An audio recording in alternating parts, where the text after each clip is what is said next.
My name is Zara Sinclair. I'm in my mid 30s, and for over a decade, I've worked in corporate consulting, client facing, high pressure, the kind of environment where tone matters as much as content.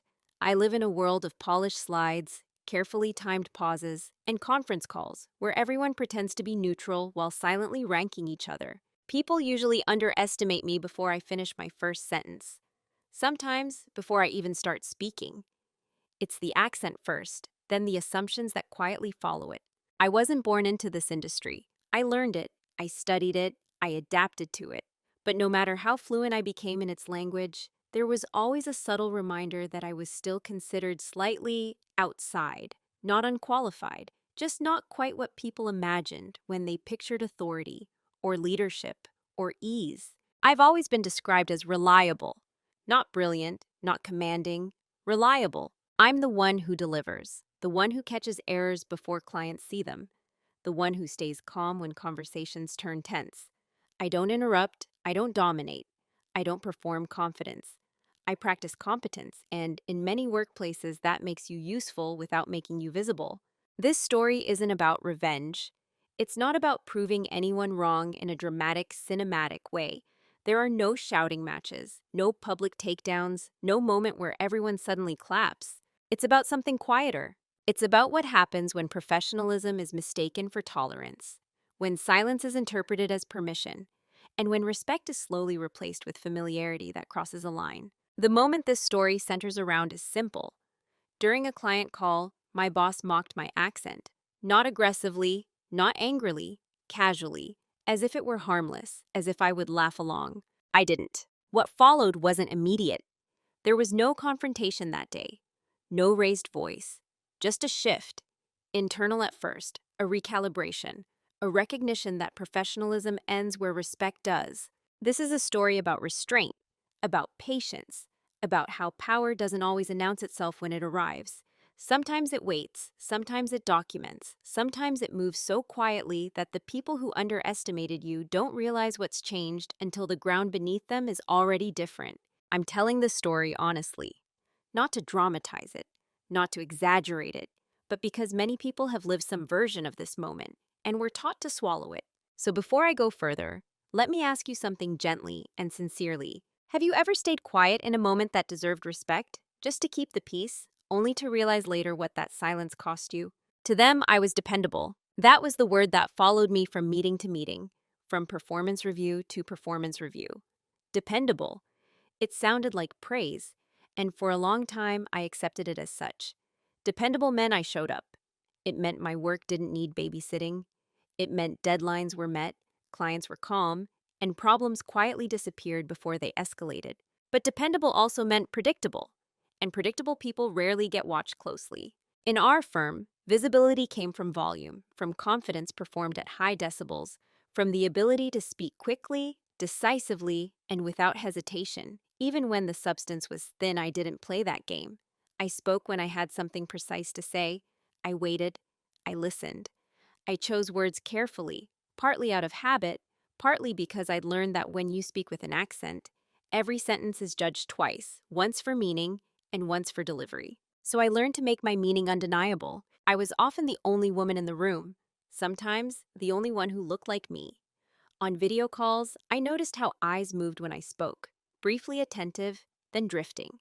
Not dismissive, just elsewhere, as if my voice blended into the background noise of professionalism. My boss, Mark, liked to introduce me as our detail person, not our strategist, not our client lead, the detail person. It was meant kindly. I think that matters. He trusted me. He relied on me. When something sensitive needed handling, it landed on my desk. When a client was difficult, I was looped in quietly to smooth things over. I became the bridge, the buffer, the person who absorbed friction so others could appear effortless. In meetings, I often sat slightly back from the table. Not physically, just conversationally. I would prepare thoroughly, anticipate objections, and map out contingencies. Then I'd watch as louder voices took up space, sometimes repeating ideas I'd already shared in earlier memos. When that happened, I didn't interrupt, I didn't correct, I took notes, I adjusted timelines, I made it work. No one ever accused me of lacking confidence. They just never tested whether I had it. There's a particular kind of invisibility that comes from being good at your job without demanding recognition for it. It's comfortable for everyone else. You don't disrupt hierarchies. You don't challenge egos. You don't force recalibration. I told myself this was strategic, that patience was maturity, that long-term respect was built quietly, and to some extent that was true. But there was another layer I didn't acknowledge at the time, a subtle expectation that I would absorb things others wouldn't, that I would let small comments slide, that I would translate awkward moments into grace, that my silence was not neutrality, but accommodation. I noticed how jokes were framed around me, never directly at me, how comments would pause just long enough to see if I'd react, how my lack of reaction was taken as agreement. Still, I didn't feel wronged, not yet. I believed in the system, in professionalism, in the idea that if you consistently delivered value, respect would follow. I believed restraint was strength. That being underestimated gave you room to move, and it did, just not in the way I expected. At that stage of my life, I wasn't angry, I wasn't bitter, I was focused. I cared deeply about doing good work, about being fair, about not becoming defensive in environments that rewarded composure. I thought I knew who I was to them. I didn't yet understand what that role allowed and what it quietly invited. The first time it happened, I almost missed it. That's the truth I'm least proud of. Not because it hurt, but because of how easily it could have been dismissed. And in fact, it was. By everyone else, including me at first. We were on a routine client call, a mid-sized account, international team, cameras on, as usual. I had been asked to walk the client through a revised timeline. Nothing controversial, just a clarification after a scope adjustment. I had prepared carefully, anticipating questions, rehearsing the phrasing so it would be clear and efficient. I spoke calmly, slowly, precisely. When I finished, there was a brief pause, not an uncomfortable one, just the kind of silence that comes when people are processing information. Then Mark leaned back in his chair, smiled into the camera, and said lightly, "Well, there you have it, translation included." A few people laughed, softly, automatically. I felt it register before. I felt it hurt. Like a paper cut. You don't bleed immediately, but you know something has broken the surface. I looked at my screen. The client smiled politely, uncertain whether this was a joke meant for them or something internal they weren't supposed to notice. I waited, just a second, long enough for anyone, to redirect the conversation. No one did. Mark continued, still smiling. "You know how it is," he added, waving his hand casually. "Zara keeps us all on our toes." The call moved on. I didn't say anything. Not because I was afraid, but because I didn't yet know what I was reacting to. It was framed as humor, light, inclusive even. And humor, especially in corporate spaces, carries protection. If you challenge it, you become the problem, too sensitive, too serious, not a team player. So I stayed still. On the outside, I nodded. On the inside, I made a note. What stayed with me wasn't the comment itself. It was the way the room accepted it, the ease with which it passed, the absence of correction. No one checked in afterward. No one said, "Hey, that was odd," or "Are you okay?" Because there was nothing to be okay about. Officially, after the call, Mark messaged me privately. "Great job on the timeline," he wrote. A thumbs up emoji followed. I stared at the message longer than necessary. There was no malice in it. That's what made it harder to name. If he had been openly cruel, I would have recognized it immediately. But this was different. This was familiarity slipping into something else, a casualness that assumed my consent. I told myself it wasn't worth dwelling on, that I'd been in tougher rooms, that intent mattered, that context mattered. And yet, later that evening, replaying the call in my mind, I noticed something else. Not just what was said, but when it was said. Right after I had spoken, right after I had done my job well, as if to reframe the moment, to soften my authority before it settled. That realization didn't make me angry, it made me alert. From that day on, I started paying closer attention. Not in a paranoid way, in a professional one. I listened more carefully to the tone, to timing, to patterns. I noticed who the jokes traveled through and who they landed on. That comment was never mentioned again. It didn't need to be. It had done its work quietly. I didn't confront Mark. I didn't file a complaint. I didn't even mention it to colleagues. But I remembered it. And once you remember the first small cut, you start noticing how often the blade comes out. After the first time, it became easier for it to happen again. Not because the comments grew sharper, they didn't. They stayed light, almost affectionate. That was the danger of them. They arrived wrapped in humor, in familiarity, in the unspoken rule that if something is said with a smile, it shouldn't be taken seriously. Mark began doing it in small ways, mimicking cadence, not words, paraphrasing my points in a slightly exaggerated rhythm before passing them on to the group, occasionally introducing me on calls with a half-joking, "Bear with us, accents aside, she's the brains here." Each time, there was a pause, a glance around the virtual room, a brief opening where the moment could be redirected. Each time it wasn't. I noticed how quickly people adapted, how laughter became reflexive, how silence filled in where discomfort might have lived.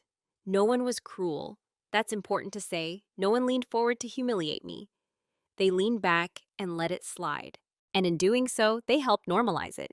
I told myself this was the cost of not being defensive, that calling attention to it would only give it more power, that I was choosing professionalism over pettiness. I reminded myself that Mark didn't mean harm, that he trusted me, relied on me, praised my work when it counted. So I adjusted. I softened my presence, smiled a little more when jokes were made, let comments pass without reaction. I made myself easier to work with, as if ease itself could undo imbalance. I convinced myself that this was maturity, that I was playing the long game. But normalization is subtle. It doesn't announce itself as surrender. It feels like pragmatism.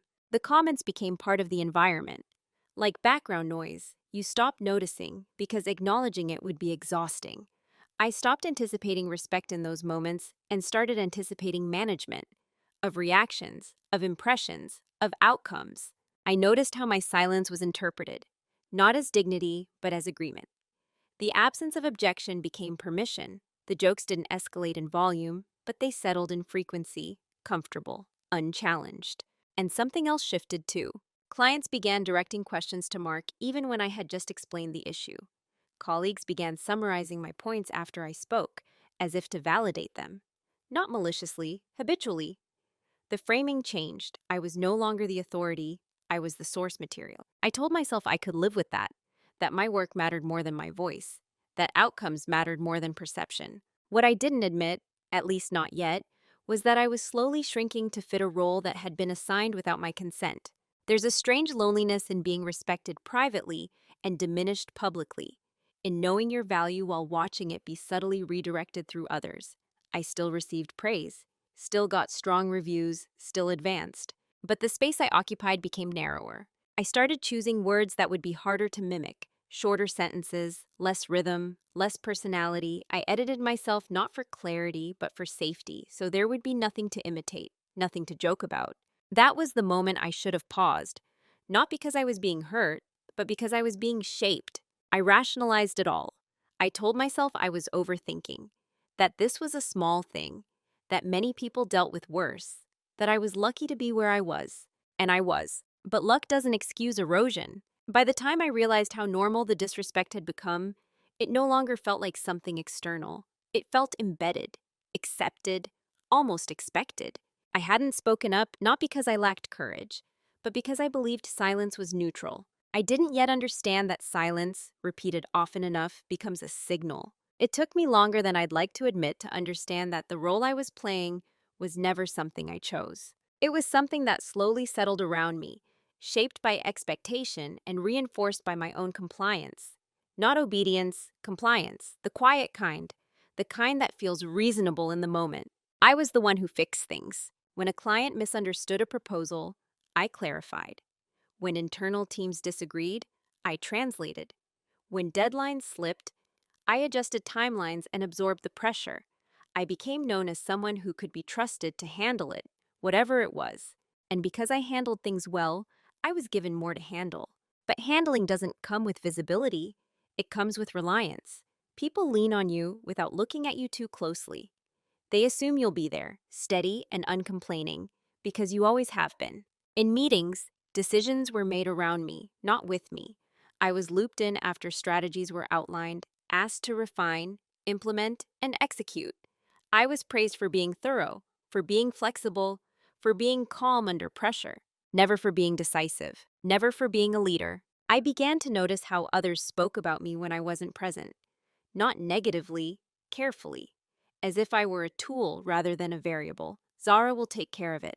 Zara's great with details. Zara doesn't mind. That last one stayed with me. I hadn't said I didn't mind. I had simply not objected. There's a difference between being low ego and being low impact. I told myself I was choosing the former, but the organization had quietly assigned me the latter. Mark relied on me more than anyone else on the team. That was the irony. He trusted my judgment, my discretion, and my ability to manage complexity. He just didn't seem to recognize me as someone whose authority needed protecting. I was safe, predictable, useful, invisible. And invisibility has its own expectations. Invisible people are expected to adapt, to absorb discomfort, to smooth over moments that might otherwise require accountability.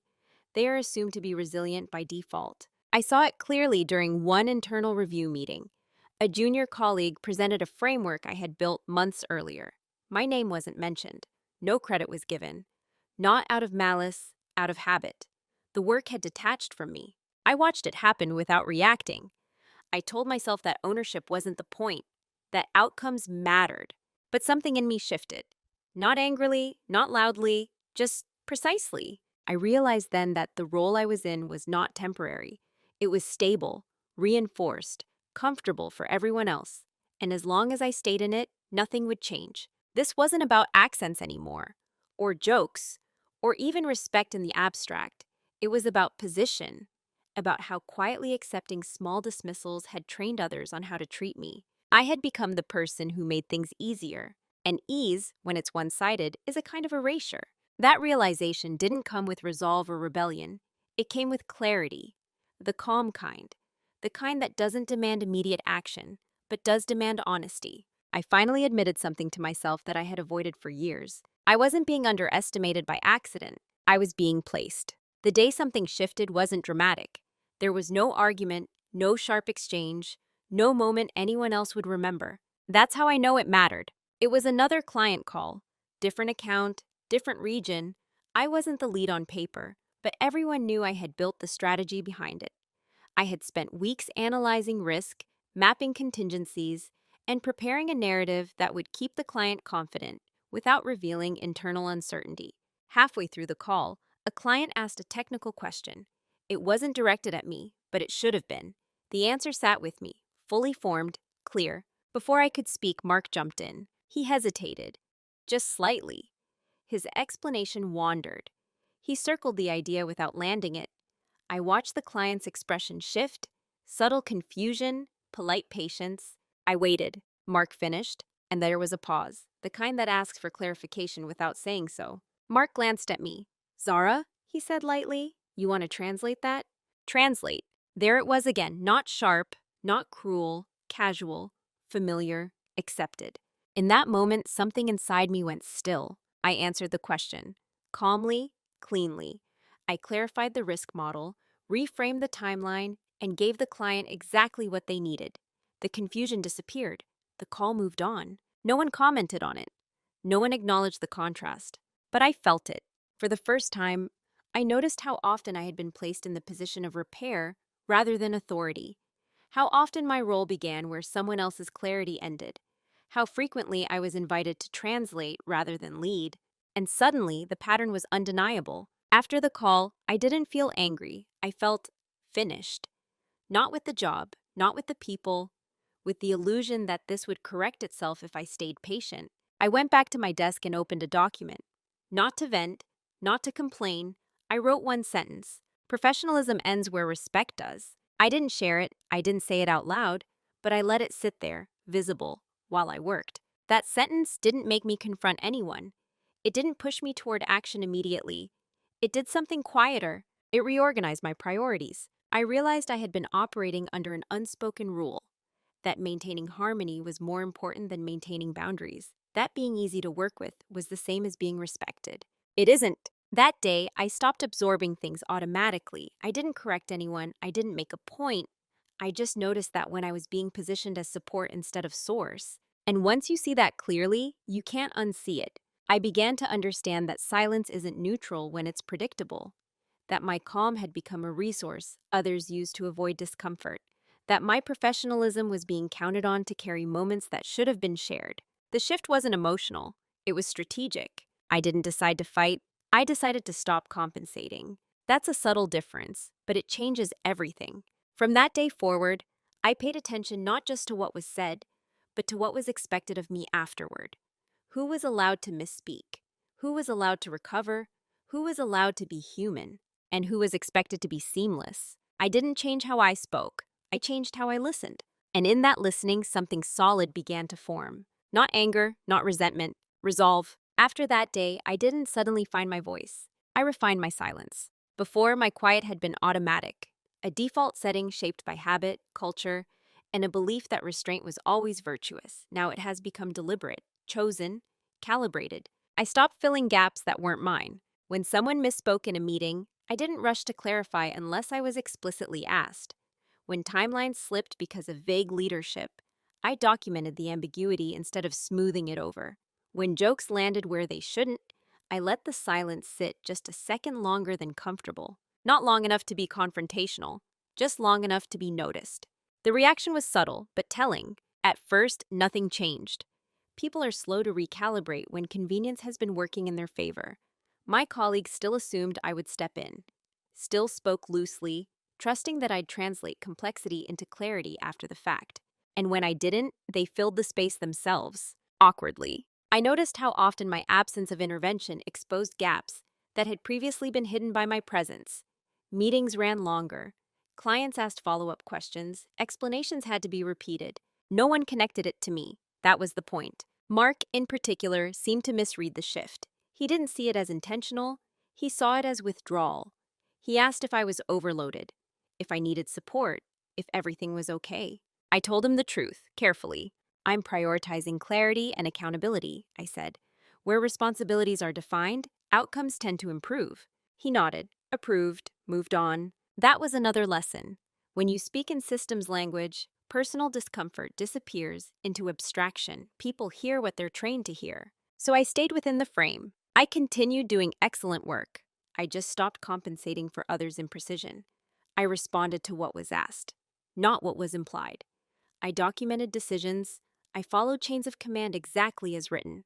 And slowly, the dynamic shifted. Not in my favor yet, but away from the ease others had enjoyed. I could feel how my silence was being interpreted.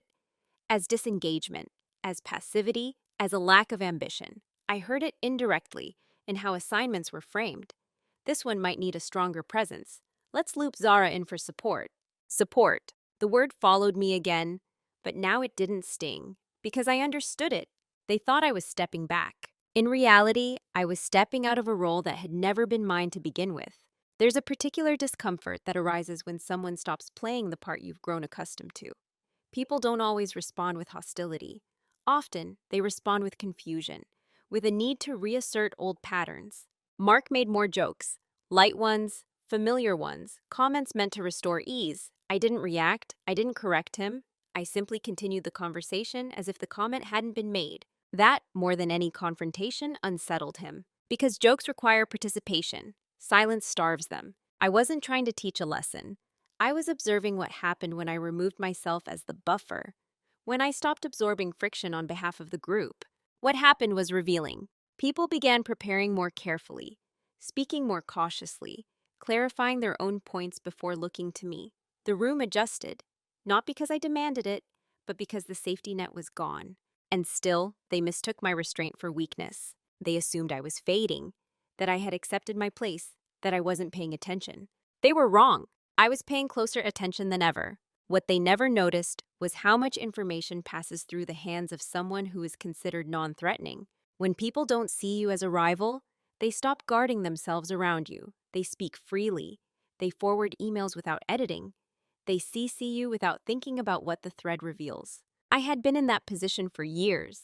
The quiet constant, the one who kept things moving, the one who could be trusted with complexity and discretion. And once my silence became intentional, I realized just how much visibility that role actually gave me. I saw how decisions were made long before they were announced, how responsibility was subtly conveyed through phrasing and timing, how ambiguity was used as a shield when outcomes went poorly. I didn't collect information obsessively, I collected it methodically. I kept records of decisions, timelines, and ownership. I saved versions, I documented changes, not out of suspicion, but out of professionalism. At least that's how it looked. In reality, I was building clarity. I started noticing patterns in how Mark managed risk, how he delegated pressure downward while keeping authority upward, how he relied on my work to stabilize conversations he didn't fully prepare for. How often did he position himself as the face of solutions that were structurally mine? Again, not malicious, just convenient. I also noticed something else. Clients trusted me, not loudly, not performatively, but when I spoke, they listened. When I followed up, they responded quickly. When I framed decisions, they accepted them without resistance. That trust wasn't accidental. It had been built quietly, over time, through consistency. I began strengthening it. I followed up directly with clients after calls, summarizing decisions with precise language. I clarified the scope in writing. I created documentation that aligned expectations. I made myself indispensable not through volume, but through accuracy. Internally, I positioned myself carefully. I stopped volunteering opinions in group settings where they would be diluted. Instead, I shared insights one-on-one, in contexts where they could be acted on without distortion. I wasn't hiding. I was choosing terrain. I also started learning things that weren't technically my responsibility. Contract structures, liability clauses, escalation pathways, the kind of knowledge that sits just outside most job descriptions, but shapes outcomes. No one questioned it. After all, I was detail-oriented. That label opened doors no one realized were doors. I became fluent in the firm's internal language of accountability. I learned how risk was quantified, how errors were absorbed, and how narratives were shaped for leadership. And I noticed something important.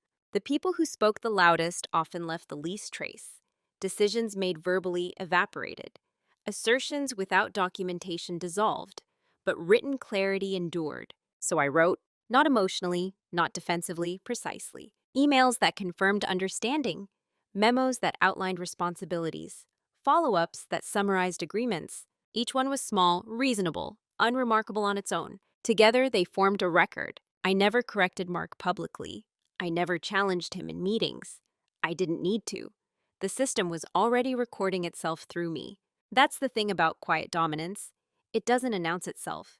It builds leverage through alignment with reality. I wasn't plotting, I was preparing. Preparing for the possibility that respect would not return on its own. That professionalism, when unreciprocated, becomes exposure. What they never noticed was that while they were mistaking my calm for compliance, I was aligning myself with the only thing that matters in the long run: facts. And facts, unlike jokes, don't require permission to matter. By the time the groundwork was in place, no one had changed their behavior toward me. No one suspected a shift. They thought I was the same Zara, reliable, quiet, useful. They didn't realize I had stopped being invisible. I had become positioned. The moment of realization didn't arrive like a revelation. There was no rush of adrenaline, no sense of victory. It came quietly, the way truth often does, through accumulation. I was reviewing a series of documents late one evening. Routine work, officially. A cross-check of deliverables tied to a long-running client account. I wasn't looking for anything in particular. I was verifying alignment, what had been promised, what had been delivered, and how responsibility had been framed at each stage. That's when I saw it. A discrepancy, small on the surface. A timeline adjustment was approved verbally but never formalized. A scope expansion that had been acknowledged in meetings but never reflected in the contract addendum. My follow-up emails had noted the shift. Mark had replied with brief confirmations. Thumbs up language. Yes, aligned. Sounds good. But nothing had been escalated. Nothing had been officially documented at the leadership level. The liability sat in a gray zone. And in that gray zone, accountability becomes negotiable, unless someone has records. I sat back in my chair and let the information settle. Not triumphantly, not fearfully, just carefully, I cross-referenced other accounts, other moments where clarity had been assumed rather than secured, where I had been asked to smooth things over without formal backing. The pattern was unmistakable. I wasn't holding secrets, I was holding a structure. If anything went wrong, financially, legally, reputationally, the burden would fall downward, on execution, on delivery, on people like me, unless clarity existed. And clarity, I realized, already did.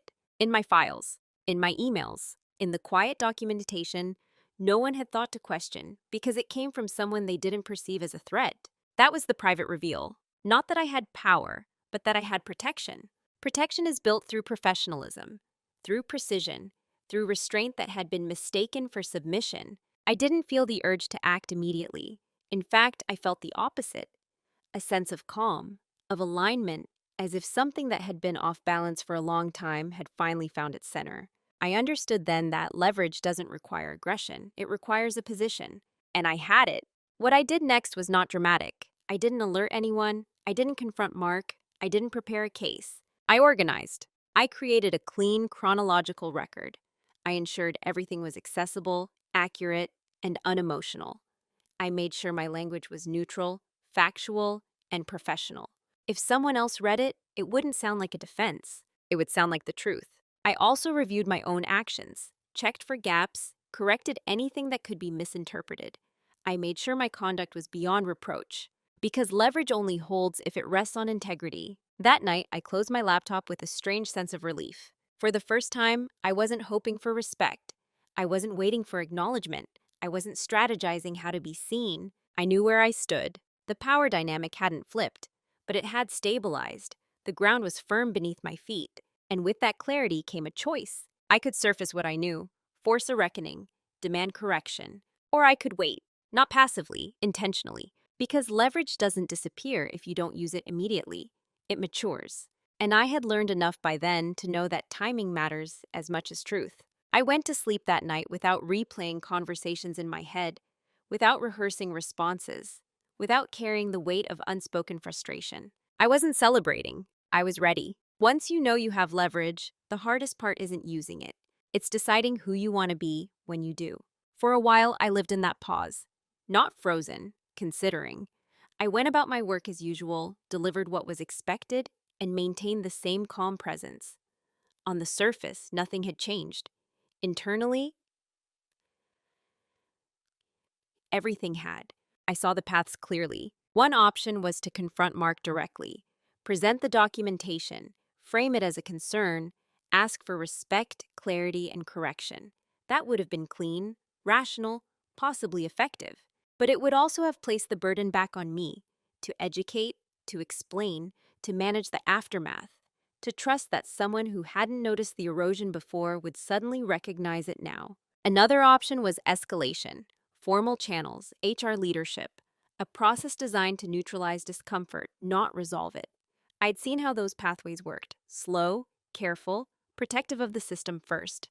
Truth filtered through policy tends to lose its edge. There was also the option I had been trained to take: do nothing, continue absorbing, continue performing professionalism as endurance, let the moment pass as others had before it. That option required the least immediate effort. It also required the most self-erasure. I thought about the younger version of myself, the one who believed excellence was enough, who thought patience was always rewarded, who trusted that people would notice what mattered if you just stayed steady. I realized something uncomfortable. That version of me had done everything right and still been placed where it was convenient. The problem wasn't a single comment or even a single person. It was a structure that benefited from my restraint while slowly diminishing my authority. I didn't want revenge. I didn't want validation. I wanted alignment. The irreversible choice wasn't about exposing anyone. It was about removing myself from a system that required my silence to function. So I made a decision that surprised even me. I stopped positioning my future inside that team. Quietly, I began exploring options that didn't depend on Mark's approval. I reached out to contacts I trusted, former clients, industry peers, people who knew my work without filtering it through the hierarchy. I didn't complain. I didn't tell my story. I spoke about skills, outcomes, and interests. And the response was immediate. Not enthusiastic, certain. There were opportunities, roles that valued precision, leadership that didn't need translation. That clarity settled something in me. I realized that staying and fixing the system would require ongoing labor. Leaving would require only integrity. I chose the path that didn't ask me to keep explaining my worth. From that moment on, my actions aligned with that decision. I continued documenting, continued delivering, continued being professional. But my loyalty shifted from preserving harmony to preserving self-respect. That was the irreversible part. Once you decide that your dignity is not negotiable, You can't unsee the compromises you were asked to make before. And once you stop building your future in a place that depends on your silence, everything you do changes, even if no one else notices yet. They didn't know it then, but the outcome had already been set in motion. Once the decision was made, everything slowed down. Not externally, meetings still happened, deadlines still came and went, but internally, I moved with a different rhythm. Purpose replaced anticipation. I wasn't waiting for change anymore. I was executing it, quietly. I didn't announce anything. I didn't hint. I didn't pull away dramatically. That would have created noise, and noise invites interference. Instead, I became even more precise, even more aligned with the process. I reviewed my contract carefully, not with suspicion, with understanding. Notice periods, confidentiality clauses, non-compete language, what I owed, what I didn't, where my obligations ended, and where my autonomy began. There's power in knowing the rules better than the people who assume you won't read them. I continued documenting everything: decisions, approvals, scope clarifications. If something was discussed verbally, I followed up in writing, not to protect myself emotionally, but to protect reality. No one questioned it.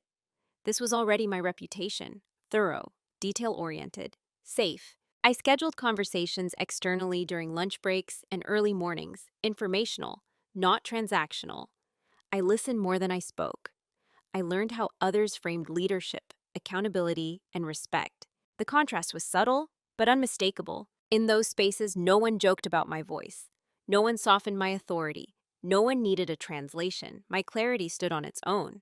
Back at work, Mark remained unchanged. Still familiar, still casual, still confident that the dynamic was stable.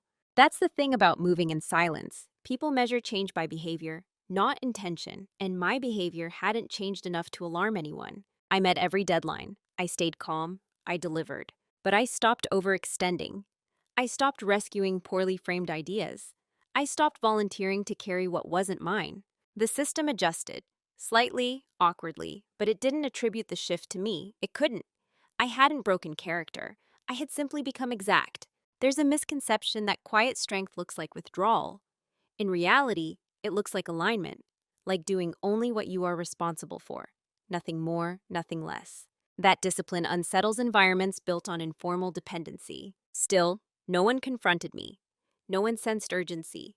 Because urgency lives in emotion, and I wasn't emotional. Behind the scenes, conversations continued.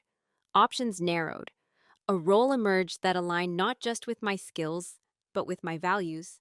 One where leadership wasn't performative, where professionalism wasn't confused with endurance. I didn't accept it immediately. I waited, not out of fear, but out of respect for timing. I wanted to leave cleanly, ethically, with nothing that could be reframed later. So I prepared the ground: transition notes, clear documentation, clean handovers. I made it impossible to say I had left chaos behind me. Ironically, this only reinforced the perception that I was stable, that I was staying, that I wasn't going anywhere. People don't expect departure from those who make things easier. That assumption is their blind spot. By the time the final pieces were in place, the decision was no longer fragile. It didn't depend on approval or reaction. It existed independently. I hadn't burned bridges. I hadn't raised my voice. I hadn't demanded recognition. I had simply stepped into a future that didn't require explanation. And still no one noticed. Not yet. The first signs didn't look like consequences. They looked confused. It started small. A meeting that ran over time. A client's email has been unanswered longer than usual. A document that came back with comments instead of clean approval. Nothing alarming. Nothing anyone could point to and say, "This is wrong." But the ease was gone. I noticed it before anyone else did. Not because I was watching for it, but because I had been the one absorbing those frictions for so long. When you remove a quiet support, the structure doesn't collapse. It wobbles. People began asking more questions in meetings, clarifying things that had once been implicit. There was more back and forth, more follow-up, more uncertainty around decisions that used to land smoothly. Mark seemed irritated, though he couldn't quite explain why. "This client is being unusually picky," he said once, after a call that should have been straightforward. I nodded. I had no reason to. Another time, he remarked, "We're spending a lot of time circling simple issues lately." Again, I agreed, calmly, professionally. What he didn't say, what he didn't yet understand, was that the circling had always been there. It just used to happen through me. Colleagues started reaching out more frequently, not with urgency, but with reliance. Can you take a look at this? Does this sound right to you? How would you explain this to the client? I answered precisely. Only what was asked, nothing extra. And that difference mattered. Where I once anticipated needs, I now respond to requests. Where I once bridged gaps silently, I now waited for alignment. The work still got done, but it required more effort from everyone else. That effort registered as friction, not my friction, theirs.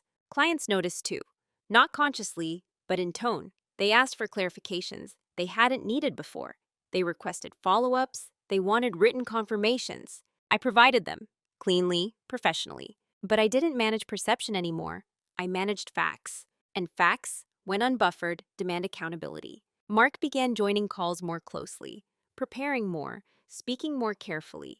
The jokes tapered, not because he'd reflected, but because the room felt different now, less forgiving, less cushioned. He didn't connect it to me. That was the strangest part. When you've been invisible long enough, your absence doesn't look like absence. It looks like deterioration in the environment, like something intangible has gone missing. People assume it's the workload, the market, the client, anything but the person who quietly made things easier. I watched it all without satisfaction. This wasn't vindication, it was confirmation. Confirmation that my presence had mattered far more than my position suggested, that the respect I hadn't been given had still been earned through labor, not acknowledgement. And now that labor was being redistributed unevenly, I wasn't enjoying it. I wasn't detached either. I felt a calm sense of inevitability. Systems behave predictably when inputs change.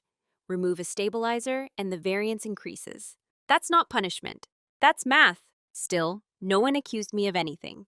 No one challenged my performance. My work remained solid. My demeanor is unchanged, which made the consequences harder to name and impossible to reverse. By the time Mark began expressing concern to leadership about operational drag, the pattern had already set. More oversight was added, more process, more meetings. These are the very things that slow teams down when trust hasn't been structured properly. I didn't say, this is what happens when you rely on unacknowledged labor. I didn't need to. The system was saying it for me. By the time anyone tried to fix things, they couldn't agree on what was broken. That's always how it goes. When problems surface slowly, people search for fast explanations. They look for new variables instead of acknowledging the ones that were always there. Leadership scheduled more check-ins, process reviews, alignment meetings. Words like efficiency and streamlining started appearing in subject lines. There was talk of restructuring workflows, redistributing responsibility, and tightening communication. All of it missed the point. You can't streamline around a missing center. Mark was under pressure now. It showed, not in anger, but in restlessness. He asked more questions than he answered. He double-checked things he used to wave through. The ease he once carried had evaporated. One afternoon, he asked to speak with me privately. "Have you noticed things feeling heavier lately?" he said, choosing his words carefully. I had noticed. I just didn't frame it that way. "I think we're seeing the impact of increased complexity," I replied, neutral, accurate, safe. He nodded, unsatisfied. "I've been thinking," he continued, "maybe we need to reset some expectations, make sure everyone's aligned." It was an invitation, a vague one, an opening to do what I had always done, absorb uncertainty, translate it into reassurance, smooth the edges. I didn't. "I agree clarity is important," I said. "Documented roles and decisions usually help with that." Again he nodded, again nothing changed. This was the moment he might have asked me directly what I needed, or acknowledged the pattern, or reflected on how dynamics had shifted. He didn't, not because he didn't care, but because the system had trained him not to see me as someone whose experience required examination. By then it was too late. The offer I had been considering had become firm. The timeline was set. I had reviewed everything twice. My transition plan was complete. I hadn't shared it yet. Not out of secrecy, but out of principle. I wanted the conversation to be about departure, not negotiation.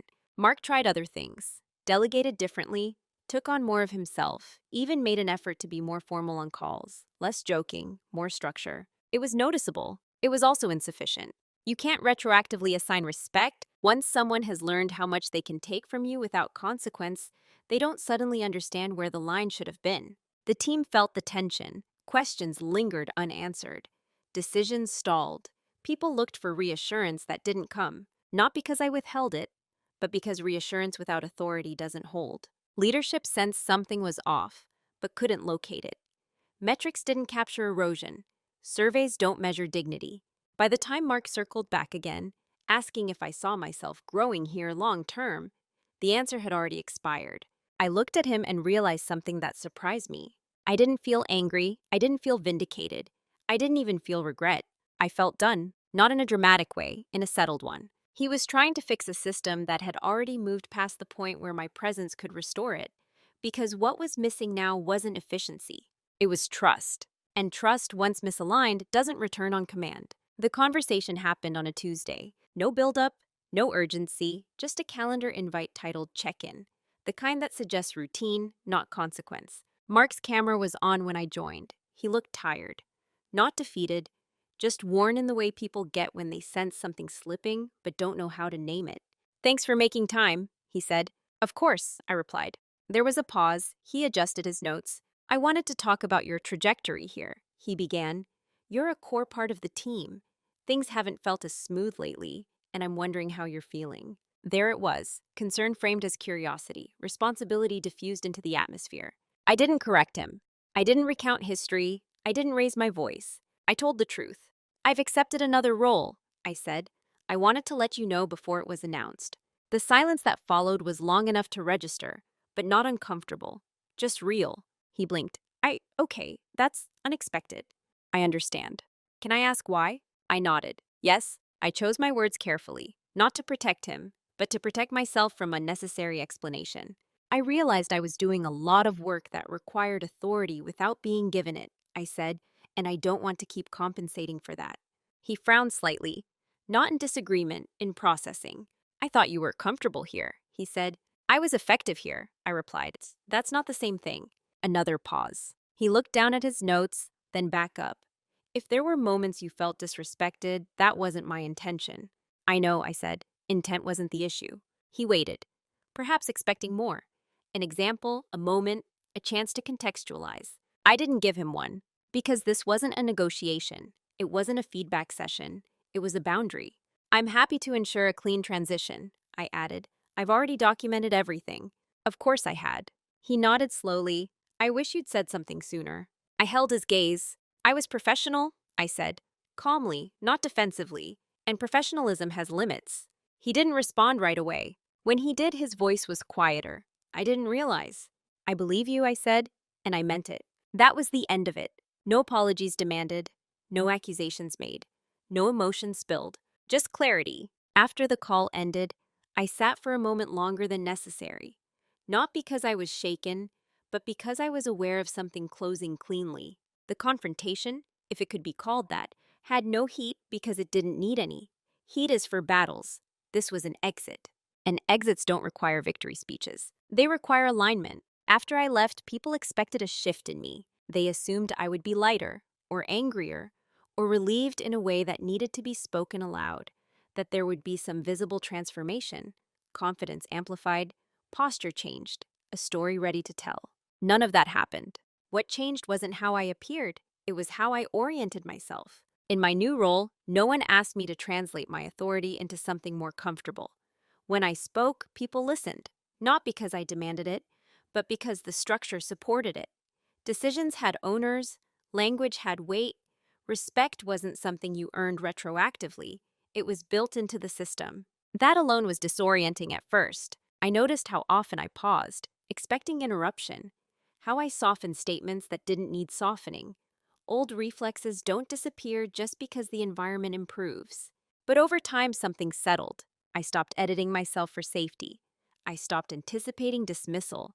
I stopped confusing calm with containment. I didn't become louder, I became clearer. There was no triumph in it, no sense of having won, just a quiet recognition that I was finally operating at my natural scale, not expanded, not diminished. People still describe me as dependable. That hasn't changed. The difference is that dependability no longer comes with invisibility. It comes with trust, with authorship, with consequence. I often think about how close I came to staying, how easy it would have been to keep absorbing small cuts and calling it maturity, to keep believing that respect would arrive eventually if I just remained patient enough. But patience without boundaries isn't a virtue, it's erosion. I don't resent my former colleagues. I don't even resent Mark. He operated within a system that rewarded ease over reflection. So did I for a long time. What I carry forward isn't bitterness, it's discernment. I pay attention now to how people treat quiet competence. To whom is it allowed to be imprecise? To whom is it expected to compensate? Those patterns don't announce themselves, but they reveal everything. And when I see them, I don't argue. I choose. That's who I am now. Not someone hardened by experience, but someone sharpened by it. Someone who understands that dignity doesn't require drama, and authority doesn't require noise. It requires alignment. There's a temptation, when telling stories like this, to frame them as cautionary tales, to point fingers, to assign villains and heroes. That's never been the point. What happened to me wasn't extraordinary. It wasn't even rare.